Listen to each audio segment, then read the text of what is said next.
So ito mga kaibon, mga heavy pied, taka pied na split follow, saka heavy pied follow, saddleback na follow, saddleback na split follow, all matured. So ayan mga kaibon, heavy pied line lahat yan mga kaibon kung nandito sa first flight. So ayan mga kaibon, marami sila. So halos karamihan pa rin lalaki. So hindi ako naglalabas ng babae lang, pwede lalaki ang ilalabas natin at tail.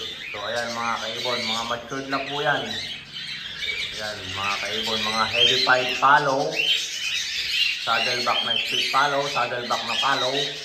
So ayan, may white face pied din, all matured yan mga kaibon. Nakaseparate yung mga matured ko. So ayan sila mga kaibon. So ayan, may mga pearl na split follow, mga saddleback na split follow. Ayan, nakikita nyo, hindi tayo naglalabas ng head lang mga kaibon, kaya tapusin nyo yung video para malaman nyo at wala na maraming tanong. So ayan mga kaibon, kung nakikita nyo, yan yung first flight, all heavy pied line, at split follow at follow yan, saddleback. So ayan mga kaibon. So dito naman sa pangalawang flight, ito yung halo-halo line. Pero split follow yan, yung lahat ng pied dyan na nakikita nyo ay heavy pied line. Kaso lang medyo madumi na sila, yung bahid nila. So ayan, kung nakikita nyo, madudumi na yung bahid nila, hindi na masyado malinis. Pero split follow lahat yan mga kaibon. Saka yung mga gray, mga silver line yan, yung mga gray na yan, mga silver line. Oh, karamihan pa rin dito, ang gender. Karamihan dito, possible naka-clutch. So ayan mga kaibon, matured na rin itong mga to, yung mga pied na puti, na white face, matured na yan, 1 year up na yan. Tapos yung mga gray, nasa 7 months na. So ayan mga kaibon, yung nag-iisang panat, hindi na available yan, yung dilaw, white, yung pied na yellow.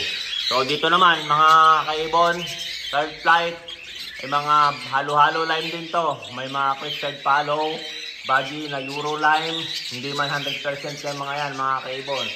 Mga rainbow materials, mga TCB na body. Yang, may back trail din, may split follow, split ng TCB. So ayan mga kaibon, kung nakikita nyo, halo-halo to, young and matured. Body, saka crested follow, o tufted follow, mga split follow. Yan mga rainbow line. Kung nakikita nyo, yan, mga rainbow line.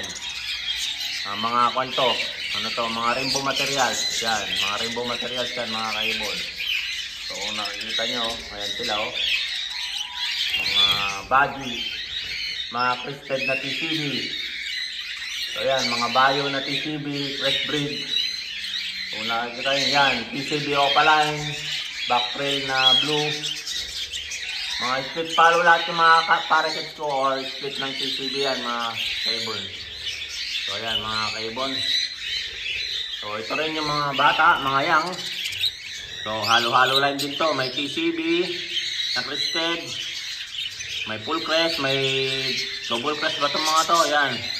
Mga young lang to, 1 week pa lang dito. So ayan mga kaibon. 1 week pa lang yan mga kaibon. 1 week pa lang na ibababa. So, dito sa panglimang flight, ayan mga kaibon. Ito naman yung mga emerald. So, emerald to. Ayan, lahat ng chickpot. Ayan, lahat ng chickpot ay hen. Ayan, mga matured na yan. Hindi ko pa naisasalang yung mga yan mga kaibon. So, galing kay kwan yan, kay paring An. Exact. So, ayan mga kaibon. Lahat ng white face cock. So ayan, lahat ng white face dyan, cock. Lahat ng chickpot, hen. So ayan, mga emerald dyan, mga emerald. May light form na emerald tayo, ayan, dalawang cock. Isang small size, saka big size. Kaya isang normal size lang to, may iba na rin yan. So ayan mga kaibon, ang emerald dyan. So ayan, ang emerald. So, doon tayo sa labas. Tingnan natin sa labas. Yung mga nasa flight. So, ito. Yung nasa flight, ito marami. Marami dito. Lahat ng puti dyan. Mga follow. Saka split follow. So ayan, mga medium fight na rin to. Nasa 6 months itong mga to, nasa 6 months. So ayan, nahati-hati yan.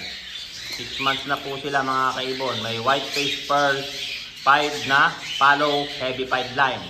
Galing po lahat sa heavy pied dyan mga kaibon. Saka may silver tayo na available. Ano ba yung silver? Ito, split follow din yata to. O possible na lang para hindi tayo mapahiya. Possible split follow yan. Single factor pied na lalaki to. Kunti lang naman yung pagka-pied niya. Sa tingin ko pied siya eh. May bahay sa likod. So ayan mga kaibon. May mga white face pearl, follow. May heavy pied follow na pied. Ay na follow. Ito mga pied na follow. Heavy pied line. Mga split follow. Ayan sila mga pearl na split follow. So ito hindi ko pa alam kung iba kung anong gender nila. Ayan, pili na lang kayo mga kaibon. So ayan. Yan ang mga available natin. At ito, available din to. Yung dalawang RS. Yan, pinagpapares ko na yan.